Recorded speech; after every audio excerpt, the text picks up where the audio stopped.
Welcome everyone to the Wrestle Universe Pro Wrestling Noah podcast. I'm your host G-Man, and joining me this time, it's the man that is cold as ice when that bell rings. It's Stallion Rogers from the USA. Stallion, welcome. What's up, dude? How you doing? I'm chilling, literally, in more ways than one. I'm slumped on your couch and exhausted from all the physical work that we put in for this company to make it the best that it possibly can be. This is the podcast where you can choose 3 matches that you weren't in, that you can recommend, to people watching, and one that I was, and one that you were. So, tell me, Stallion, before we commence, what was it that got you hooked into wrestling? Oh man, that's a difficult question because when I was a kid, I was one of those that just was like not allowed to watch it, and then when I did, I was old enough to realize that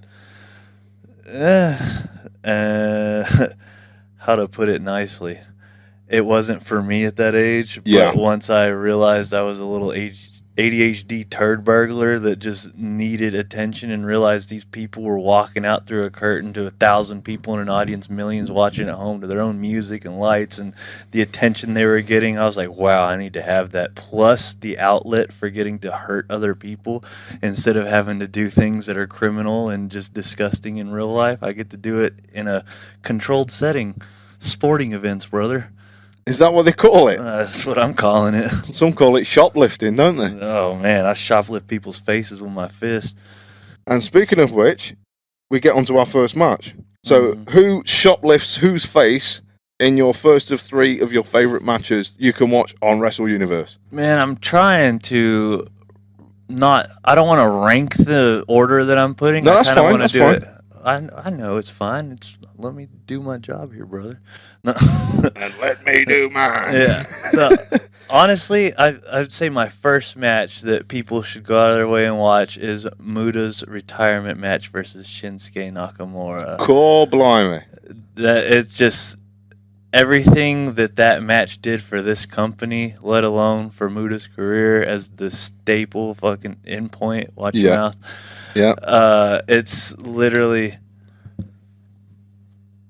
the fact that WWE allowed Shinsuke to come here and wrestle Muta was insane, to say the least. And the eyes that then put on this product that weren't already on it also helped tremendously. So I think that's a very important match to go on this list. Yes. And the match itself was amazing for one, Shinsuke, who's one of the all-time greatest professional wrestlers in the history of the business, going up against Muta, who at that age still is able to keep up and do his damnedest to put on one of the best matches on the card. Like, that is amazing. So, yeah, that's my first match. Well, there you go.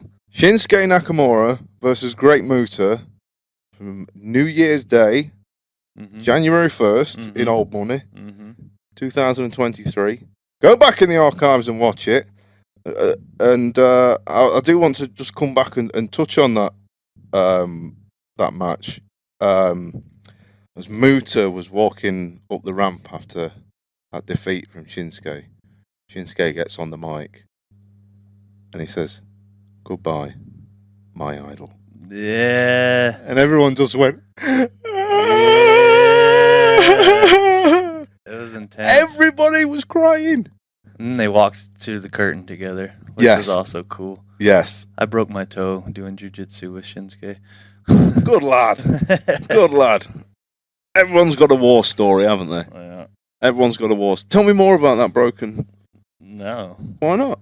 Is it embarrassing? It's not really embarrassing. Shinsuke's an amazing grappler and martial artist. And okay, was this in like the PC when you went with WWE? This was at a jiu-jitsu class pretty close to the PC actually. Oh right. It had nothing to do with WWE. So it was just like a side. Yeah, just we were in a class together and we were grappling and I just had my foot in the wrong position. He barreled over me and I broke my toe, but I didn't say anything because it's Shinsuke, and it was the day before my first tour in Japan. So I just came over here with a broken toe and just complained to myself silently. Yes, bit your lip and got on with it. Yep. But I mean, it's not only doing the Shinsuke Jiu-Jitsu classes, you also do other side classes as well. It's not you take them, you go to others as well, don't you? Mm-hmm. So tell us more about that. Well, I live with Matt Riddle from WWE in Orlando, Florida, and he has a no-gi jiu-jitsu class on Wednesdays, and I do that with him, and he just treats me like a rag doll and beats the crap out of me. But Living the dream. I learn a lot, so. Yeah. But now you also do it here in Japan as well, don't you? Yes, I do. So with Sakuraba. And literally my neck hurts so bad from a couple days ago where he cranked that son of a gun so far the wrong direction, and I had no choice but to tap out.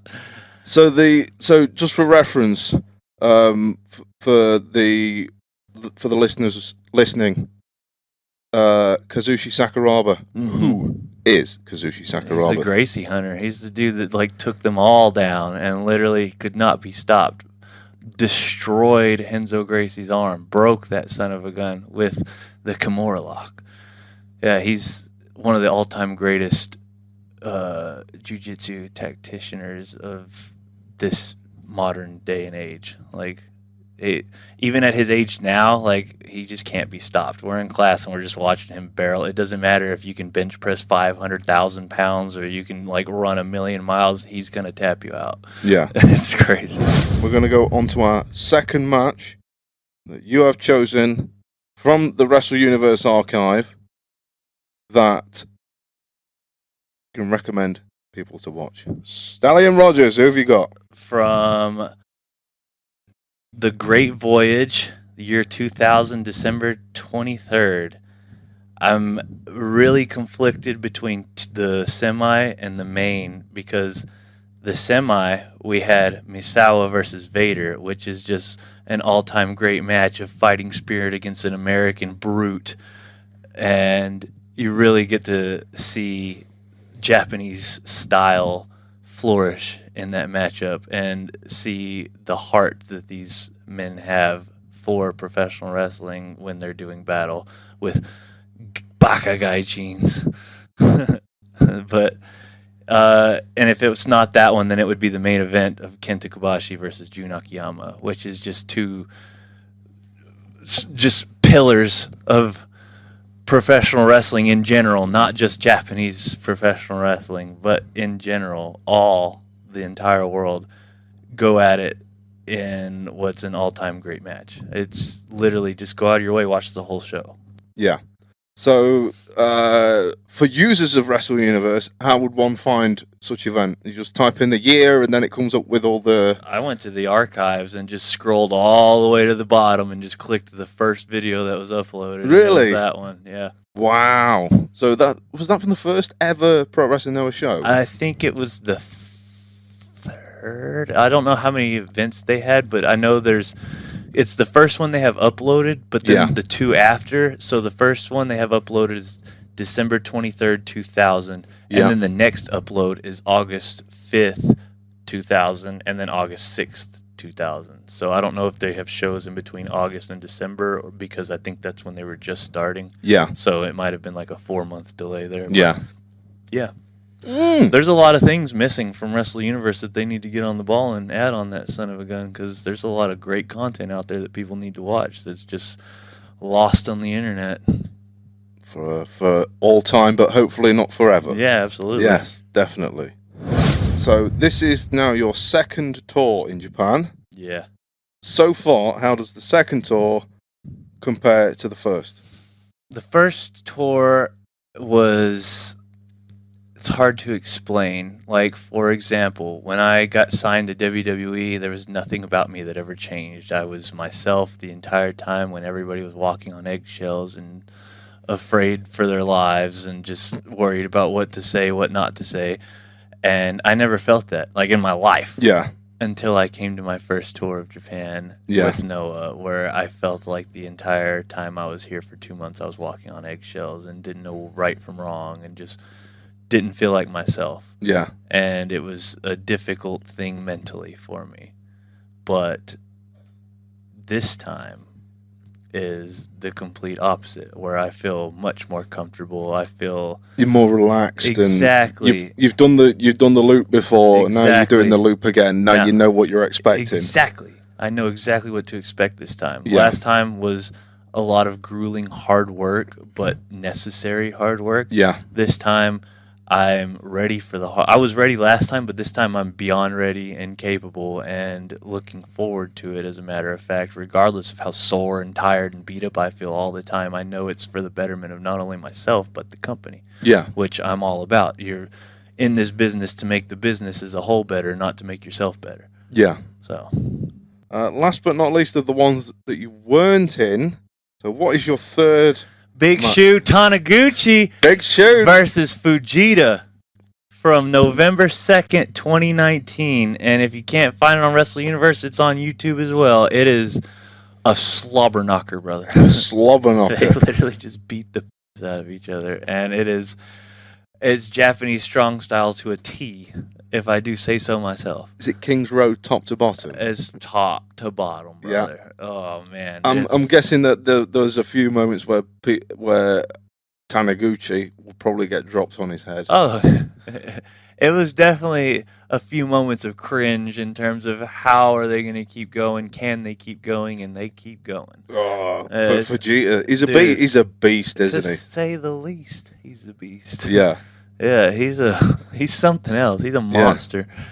But I must confess, though, he's been nothing but a gentleman to me. Oh, 100%. But I'll tell you what, but when that bell rings, he's different. It's just like you, he's a different kind of guy. Yeah, you got to have that switch flip sometimes. Yeah. And he just has it, like, at all times. And before, wasn't he like a stud amateur wrestler in some way, shape, or form? Like, he did something outside of professional wrestling that had to do with amateur wrestling where he was just a monster. So he brings that to the table. But, yeah, that match is just, there's nothing I can say about it other than, like, holy.